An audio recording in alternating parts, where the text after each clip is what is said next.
Rolls-Royce is well known for its bespoke products. There are countless occasions on which the company's customers have used its products as a canvas to build what they want to. And Rolls-Royce has always obliged to these demands. We have countless Maharajas in India itself taking advantage of this. So yes, coach building is in its genes, one can say. There are clear standouts. The 4050 HP Phantom 1 Brougham DeVille in 1926, the Phantom 2 Continental Drophead Coupe in 1934, the Phantom 6 Limousine in 1972, and very recently in 2017, the Rolls-Royce Sweptail. All these gave momentum to the coach building movement.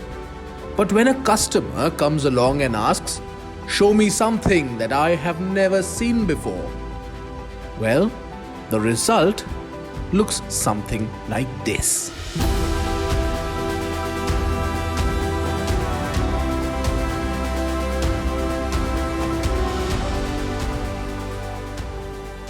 At nearly 5,800 millimeters long, the Rolls-Royce Boattail features the new treatment of Rolls-Royce's iconic Pantheon grille and lights.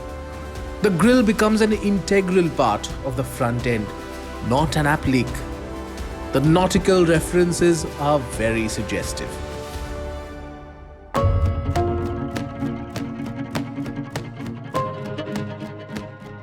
The wraparound windscreen recalls the visor on motor launches, while the gentle rearward lean of the A-pillar, the large crisp volumes at the front and the tapered rear create a gesture that recalls a motor launch rising out of water under power.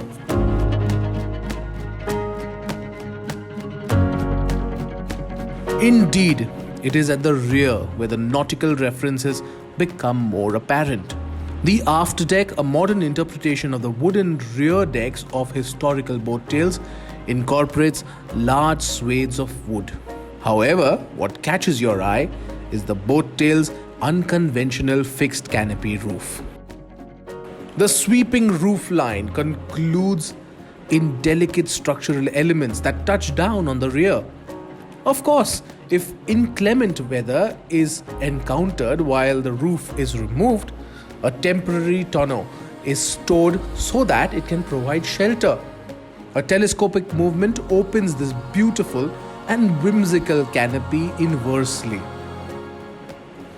5 electronic control units were created for the rear of the car alone, a process that required a completely redesigned, dedicated wiring harness, which was the product of 9 months of intensive research and development. Only then was it possible for the deck lids to open to an appropriate 67-degree angle. The exclusivity continues on the inside. The interior leather reflects the bonnet's color tone transition, with the front seats swathed in the darker blue hue. A double refrigerator has been developed on request, and care was taken to ensure that the cradles were created to store a specific bottle size. It's absolutely a one-off car that makes it even more exclusive. It's a fully homologated, road-legal motor car, mind you. And we are sure that this one, like all other Rolls-Royces, will make heads turn.